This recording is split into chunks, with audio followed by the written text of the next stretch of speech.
Welcome language learners from all around the globe to Listen Up, the podcast that takes you on a captivating voyage through the English language. Whether you've just started your journey or have been navigating the intricacies of English for some time, this podcast is designed to be your trusty compass, guiding you towards fluency and unlocking the wonders of English. I'm your host, Karen, a passionate traveller and an experienced teacher of English as a second language. Join me as we embark on an exciting expedition filled with British history read by a native speaker. Together, we'll conquer the challenges and celebrate the victories of learning English as a foreign language. Each episode of Listen Up will immerse you in a variety of topics, from aspects of British culture, history, and literature. We'll explore useful vocabulary that will empower you to communicate confidently in English. If you want to read along with the podcast, head to my website www.onepawinthesand.com/ESL.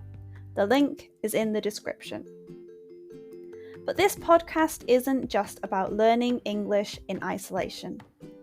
It's about building a community of language learners, supporting one another, and fostering a love of the English language. I encourage you to engage with us through my Patreon page, where you can connect with fellow learners, ask questions, and share your own language journey. So, whether you're sipping tea in Tokyo, walking the streets in Sao Paulo, or studying in a bustling cafe in Berlin, Listen Up is here to accompany you on your quest for English fluency. Join me as we embark on this transformative expedition, where language becomes an adventure and your dreams of effective communication become a reality.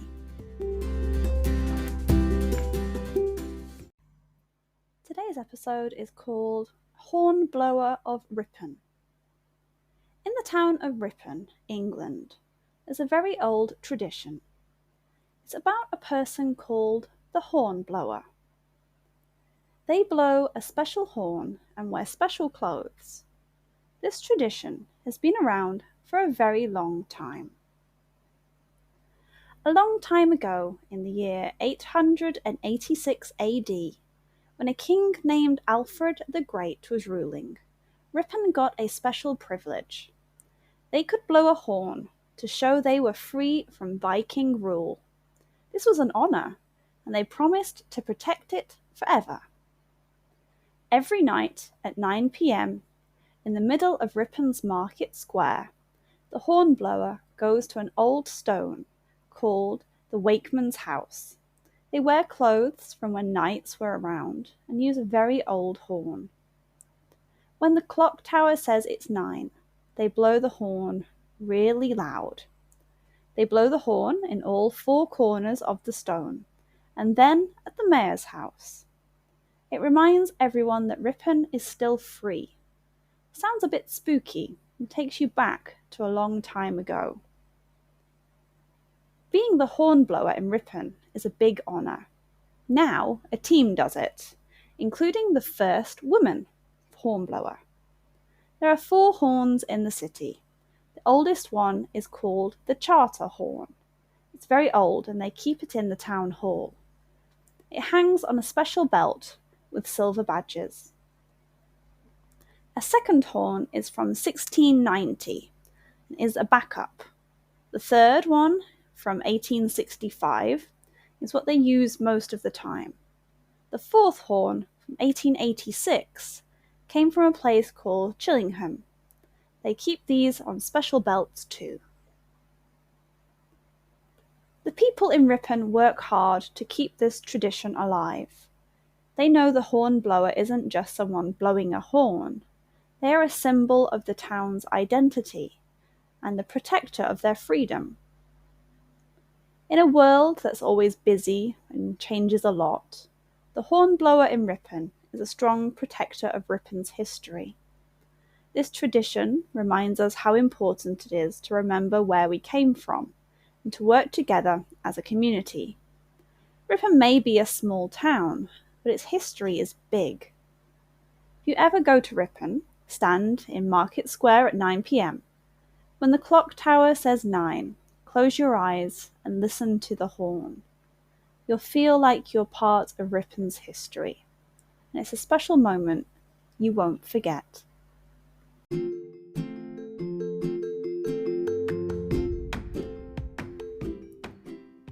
And that wraps up another episode of Listen Up.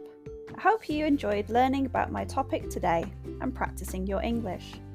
Remember, the exploration doesn't have to end here. If you have any lingering questions or want to continue the conversation, I've got some great opportunities for you. First off, I offer private lessons for those of you eager to expand your knowledge further, whether it's practicing today's subject or exploring other topics. I'm here to guide you on your English journey.